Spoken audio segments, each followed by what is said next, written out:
Okay. All right. So I'm going to show you how I make two different kinds of masks today. This one is the more fitted one, and to start off with, you need to cut 2 pieces of fabric and 2 pieces of the liner, which works as the filter. And I use t-shirt fabric because from the research I found, when you're making them on your own, t-shirt is one of the best filters because the weave is so tight. All right, so you cut out 2 of each. Make sure that the right side are together, or the wrong sides are together when you cut it, so that you don't have a bunch of pieces going the same direction. All the right sides on this side. Then you're going to take it and you're going to just sew or serge right along this curved line. This is the top. This is the part that's going to be at your nose. This is the part that's going to be at your chin. So you're going to sew right along there on both pieces. And then when you do that, you'll have pieces that look like this. And then you're going to take those and pin them together or clip them together, right sides together. So this is the wrong side, this is the wrong side. You can use t-shirts that have been, have lettering and pictures, things like that on them. Just make sure that they're on the wrong side of your liner. So they'll be on the inside once you're finished. Alright, so you pin those together. I don't always pin the edges, but I always pin the middle. And I make the seams go different directions. So this seam is facing left.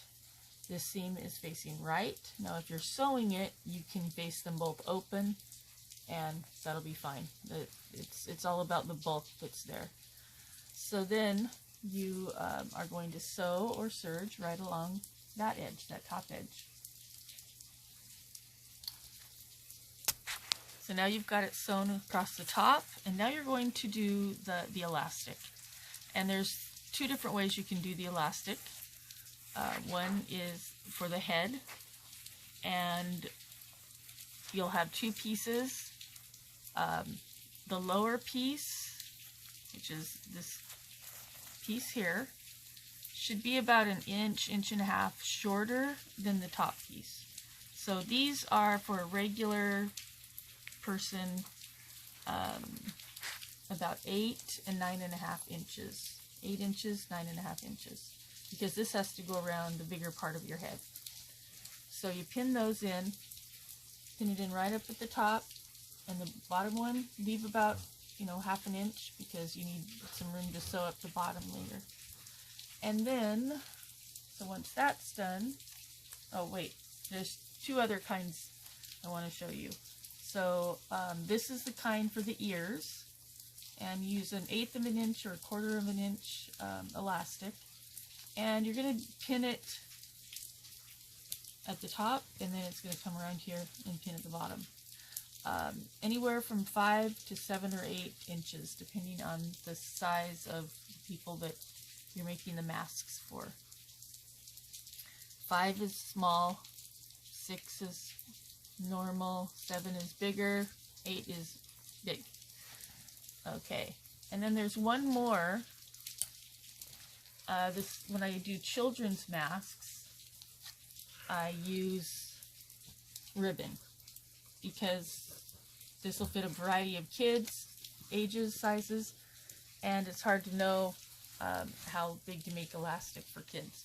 So I cut 4 pieces of 10-inch long ribbon or string, and then I tie them together near the top, just a little past the center. Stick it on the inside, and this is black, so I hope you can see it okay. So I stick it on the inside, and then the longer ends I pin or clip in the corners, just like you did the elastic. One over here, one over here, one over there, one over there. You don't have to worry about whether it's twisted whether it's, you know, which one goes where, it doesn't matter. Because once you sew it down and turn it right side out, take out the knot here, then they will all just fall into place. Okay, and here's what you do.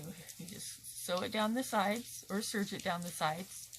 So I usually, because I'm a serger, I serge the center, and then the top, and then the sides. So now they're serged or sewn, and then I take it to the sewing machine, and I sew along the edge here at the bottom. And I sew along the edge, get to about just past the halfway mark, and leave a hole, a space for turning, and then sew it at the end there. So that's the 4th step. And then the 5th step is to turn it right side out. So I have somebody, usually there's somebody helping me, and they turn them right side out for me and bring it back. And I start about the center. Now my hole is over on this side. Okay, so I start just after the center, and I top stitch all the way around here. Now when you get to the top, you're going to make sure you have, I start with a narrow hem, and then I widen it when I get close to the top. And same thing, I stop about halfway.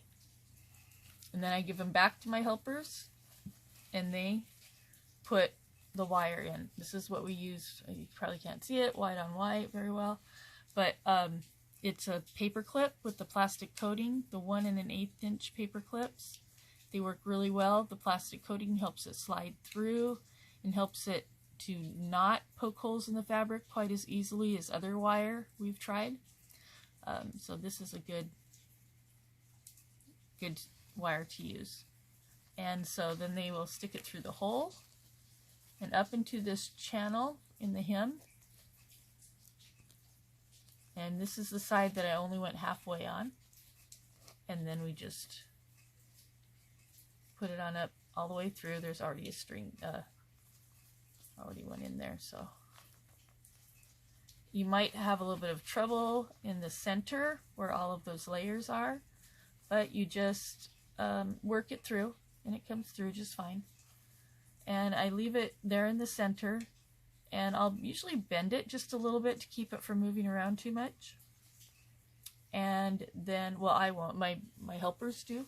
Then they bring it back to me, and I continue on with the top stitching from here down and across here to catch that bottom, that space that was open. So, and then after that, I give it back to my helpers. They trim all the strings that are on, all the thread, and then they fold it in half usually and put it in a baggie. This one is an extra large one, so we put XL. On the regular sized ones, we usually don't label. Okay, so that's how you make the fitted masks. Now we're going to make the pleated masks. And I've tried to figure out which is easier, which is faster, and they're both about the same. This one's quicker to cut out because it's just a rectangle, but it takes more time from me because I have to do the sewing at the end. All right.